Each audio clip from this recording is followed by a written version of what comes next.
Hey people, greetings, wherever this video finds you. So I'm taking a walk through the park and I felt inspired to share. I am so filled with peace and joy and happiness, purpose.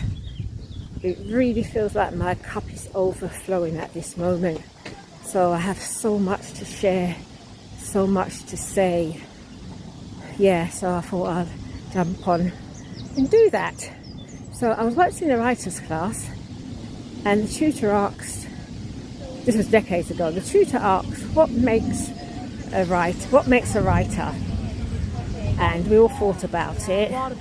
We all had different reasons. But the answer was and is,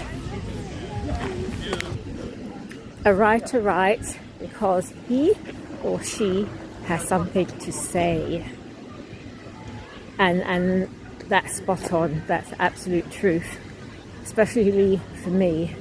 I have so much to say and so much to share that's come from the path that I'm on, that grew out of childhood traumas.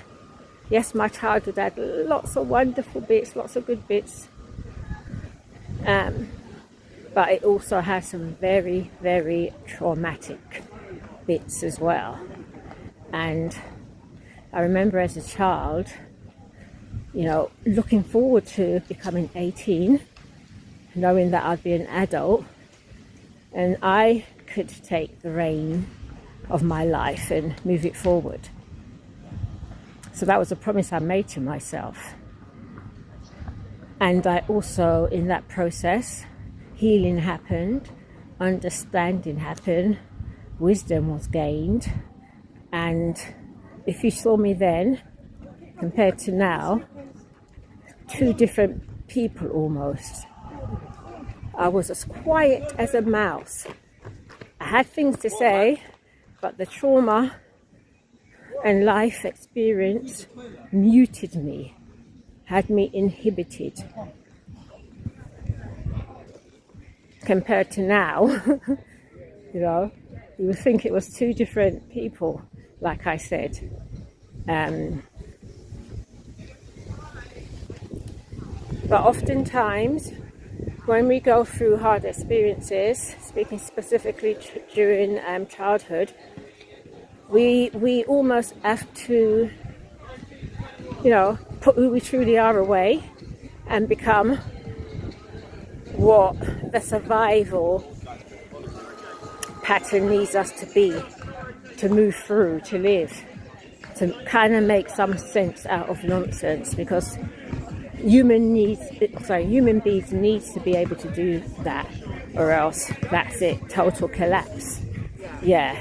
So I became very quiet, and as I've healed and grown, I just want other people who's had those early experiences to know that there's life after trauma, there's recovery, there's purpose, there's miracles happening every day.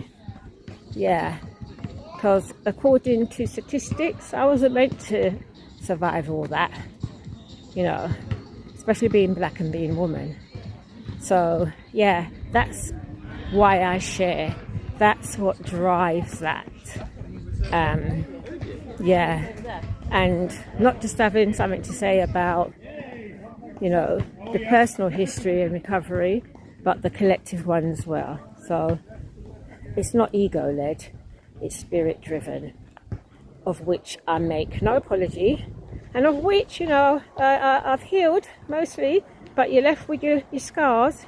So I'm never comfortable putting myself out there and even doing all these things. But like I said, it's a purpose-driven energy that says, this is me, and this is why I am here. So yeah, you have authorship. You can rewrite, you can begin a new chapter, You know, just don't let anybody hold that pen, because this is your life and we only have this moment. It's not a dress rehearsal. So yeah, that's me for today. In a nutshell, live the life you love and love the life you live. Peace, love and light as always.